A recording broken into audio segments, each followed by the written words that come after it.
We're nearing the end of the manifesting course, and the previous video was talking about how can you manifest with a partner.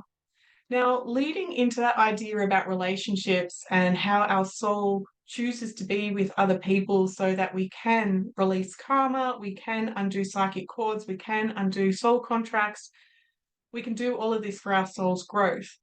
But what I want to talk to you about today is to go more into the spiritual meanings and the concepts about what I'm talking about. This is something that I talk about every single day, so I can fully appreciate that I might be going into complex conversations without noticing that I'm not giving you the detail. So let me go into this a little bit more. Can energy such as cords, psychic hooks, soul fragments, even past lives, can that impact our manifestation? And you might be saying, like, wait, what are all of those things, Claire? And I'm about to go into detail about that. So, an energetic psychic hooks or the energetic cords are created between people when the relation, or start again actually. When every single time that you encounter somebody, an energetic cord is created between the two of you. Now, that cord be created in this lifetime or in a past life, and it's these energy cords that run between us so that we know that we have that familiar connection with somebody. I know that with my like the cord between me and my children or me and my husband, I can sort of send a pulse down that line and just like, okay, is he good? Yeah, he's good. And I sort of get that feedback from him. And it's that intuitive knowing when something's not okay. It tends to come from this invisible energy cord. When the relationship turns bitter, as that slide was saying there, when the relationship turns bitter, we want to actually practice that energy hygiene and to cut that cord, to cut that hook, so that they can't pull on your energy. If there's that sense of resentment, anger, bitterness between you and somebody else, first you want to better understand how and why that person came into your life to begin with. What is that soul contract? What are they here to teach you? And once you get that aha, you can basically cut that cord. You can undo those psychic hooks so that they're not pulling on your energy. As a client example, I had, and this is a bit off topic, but it paints the picture really well. I had a woman who came in and her choice that she, and I know I've already shared this in the course, but okay, just thinking on the spot there of a different example actually. I had a woman who was going through domestic violence, and she really kept like over the top obsessing about her ex. So like, ping, he would come up, ping, he would come up. And she's like, why is he coming up? Like I'm doing everything I can to distract myself and to to separate myself, but he keeps popping up. And so within that energy session, we had to go in and understand what was the soul contract between him and her. They had past lives together in Egypt, and here they are. They didn't learn patience and tolerance in that past life. So he was here again to teach her in this lifetime. And we pretty much completed that soul contract and said, like, if he's not going to learn patience in that lifetime or this lifetime, I am not the person to teach him that. I'm not the person to teach him tolerance. So we cut the cord, we undid the hooks so that he couldn't keep pulling on her energy. These pulses of like him being there in her thoughts was actually him obsessing about her. That wasn't the other way around. It wasn't her pulling on him, he was pulling on her. And I said to her, once we cut those psychic hooks, well, the cords and the hooks, you will actually hear from him because he will notice that something is missing. He is somebody who pulls on other people's energy rather than going and getting that sense of satisfaction to create it for himself. And so when we cut the cord, yes, she did hear from him within the next 2 or 3 days.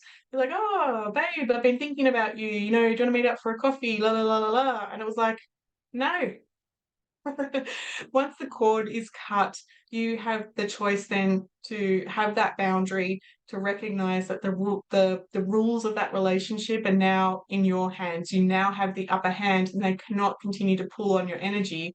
You've done the inner work to recognize what games you two were playing, and it's like, no.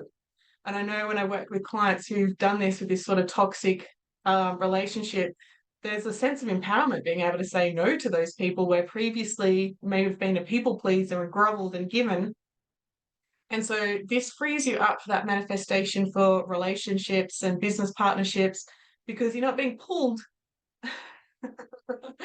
by a person who has that toxic resentment. It's almost like you raise your standards so they can no longer even access your energy. You're no longer in their muck anymore. You've raised their frequency. So going back to the slides,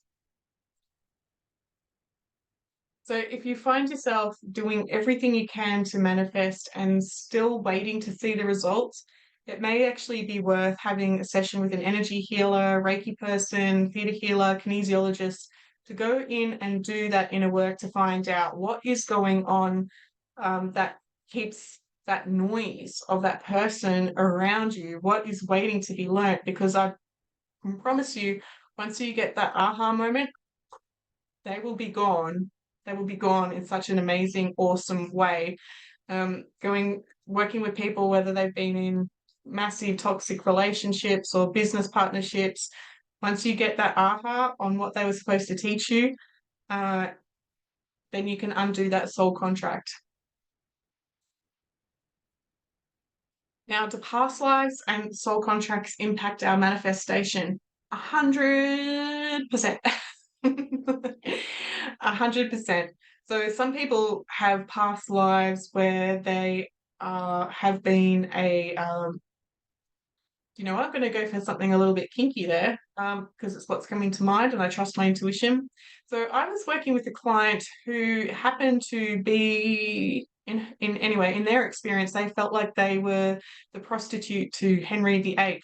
Now, whether it was Henry VIII or another king, I didn't care. But the dynamic of what was playing out was that she was the slave, she was to be used, she was to be belittled, and that was playing out in this lifetime. That sense of opening your legs to be able to get ahead in life, to be used that way, that was playing out in this lifetime. And so what we had to do was we had to go back before that past life to understand why she was there to learn about that female submission, because what the soul does is it tends to come in to experience some darkness and some chaos, the polarity about being here in the 3D, the polarity about being the judgment, the hate, all of that.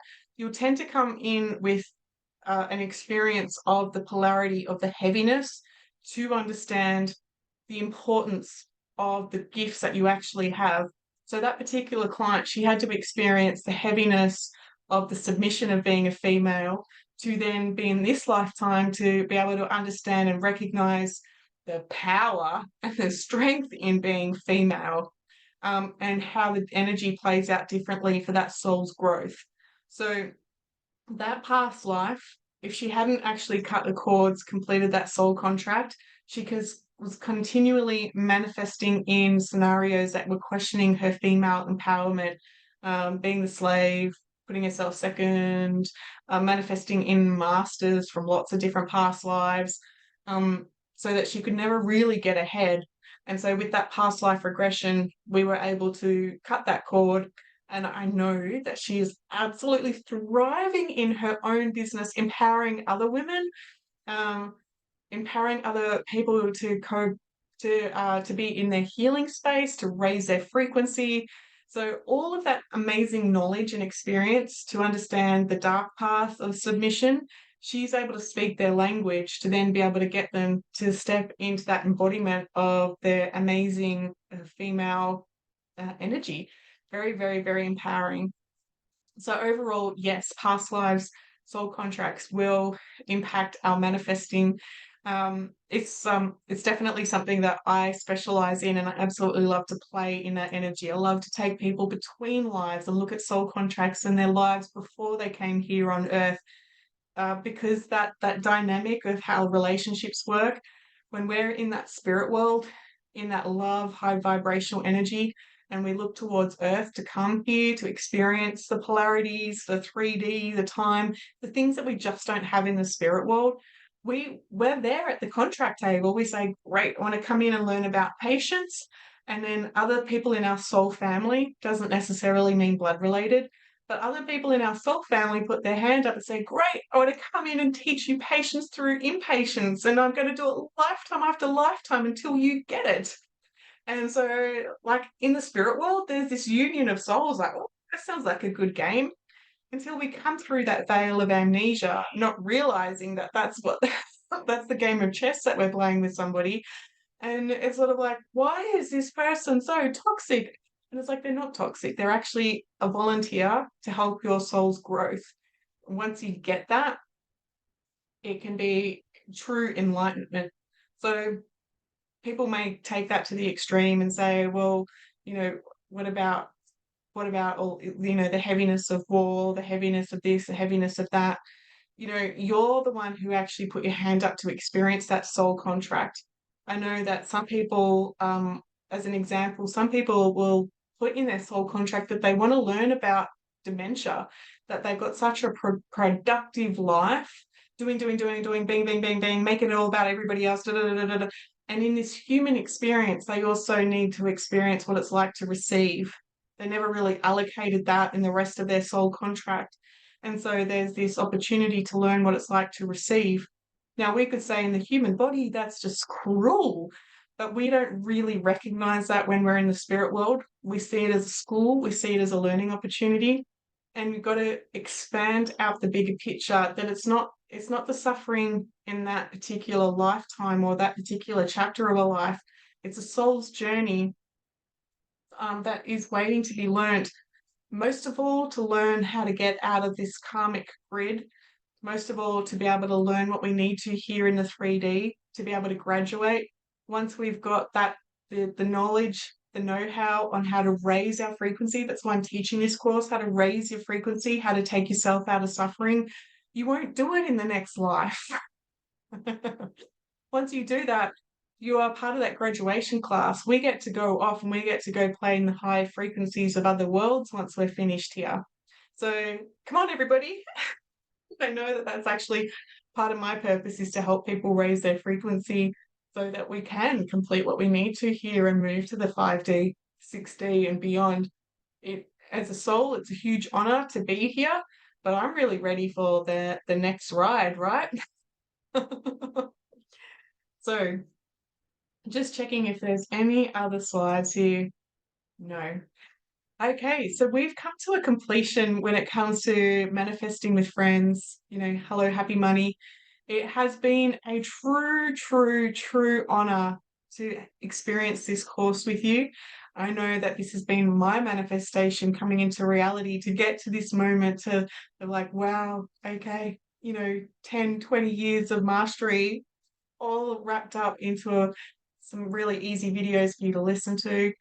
I hope that it has made sense, and I hope that you feel from my soul to your soul that soul contract of just wanting so much for you to raise your frequency, to make life easier, to manifest your dreams, and to share this knowledge with other people, full body tingles. Because as I said, it is absolutely a true honor to be able to share this with people, the like-minded people who are thirsty for this knowledge.